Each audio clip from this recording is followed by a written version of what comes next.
உங்கள் தந்தி1 தொலைக்காட்சியில் தினமும் ஒரு சர்ப்ரைஸ் மாலை 6 முதல் 7 மணி வரை காணத் தவறாதீர்கள்.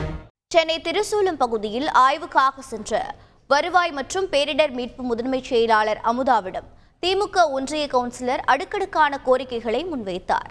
சென்னை உயர்நீதிமன்ற உத்தரவின்படி அதிகாரிகளுடன் அமுதா IAS ஆய்வு நடத்தினார். அப்போது இதே பகுதியின் திமுக ஒன்றிய கவுன்சிலரான சௌமியா தங்கள் பகுதி மக்களின் அன்றாட பிரச்சனைகளை தீர்க்க பரங்கிமலை ஒன்றியத்தில் நிதி இல்லை என கூறுவதாக குற்றம் சாட்டினார். மேலும் பல கோரிக்கைகளையும் அவர் முன்வைத்தார். மெட்ரோ வாட்டர் இது பண்ணுறதுக்கு கட்டியிருப்பாரு. அந்த குட்டையிலே எம்சாண்ட் கழிவு, அப்புறம் ஐஸ் ஃபேக்ட்ரி கழிவு, அதுக்கப்புறம் இந்த பன்னி இதெல்லாம் வந்து இது பண்ணுறது எல்லாமே அது உள்ளே தான் பண்ணுறாங்க மேம். பத்தாவதுக்கு அந்த குட்டை மேலே ஏற்கனவே ஒரு பர்சன் வந்து விழுந்துட்டாங்க. விழுந்தவங்களும் நாங்கள் ரெஸ்கியூ பண்ணிட்டோம். ரெஸ்கியூ பண்ணதுமே அதில் ஒரு வேலி போடணும், ஒரு பில்டிங் இருக்குது, அதை எடுக்க சொன்னதுக்கு இன்னும் எடுக்கல. மண் சரி வாச்சுனாக்கா அது சரிஞ்சு கீழே விழுந்துரும் மேம் அந்த பில்டிங். அது அந்த ஒருத்தவங்களை பார்த்துட்டு நிறைய பேர் அந்த ரோட்டில் வந்து இப்போ வந்து இது எங்க இடம்னு இப்போ குடிக்க ஆரம்பிக்கிறாங்க. அது ஆக்சுவலி ரோடு மேம்.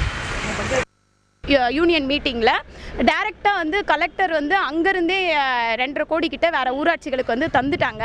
அதனால் யூனியனில் ஃபண்டு கிடையாது அப்படின்னு சொல்லிட்டாங்க. அது அந்த ஒரு காரணத்துக்காக தான் இங்கே கேட்டது. ஏன்னா யூனியன்லேயே ஃபண்டு இல்லாதப்போ நம்ம வந்து அங்கே கேட்டு பிரயோஜனம் இல்லை இல்லையா? அதனால தான் சரி டைரெக்டாக கலெக்டர் சார்கிட்டே கேட்டுருவோம் அப்படின்னு சொல்லி இங்கே கேட்டது. இப்போ நான் ஒரு வேலைக்குமே வந்து மாண்புமிகு அமைச்சர் தாமு அன்பரசன் சார் இருக்காங்க இல்லையா, அவங்க கிட்ட தான் ஒரு ரோடு வேலைக்குமே வந்து அவர்கிட்ட தான் நான் போய் கேட்பேன். எல்லாமே அமைச்சர் அவர்கள் வந்து சொல்லி தான் எனக்கு வேலையை கொடுக்குறாங்க. உங்கள் தந்தி1 தொலைக்காட்சியில் தினமும் ஒரு சர்ப்ரைஸ் மாலை 6 முதல் 7 மணி வரை காணத் தவறாதீர்கள்.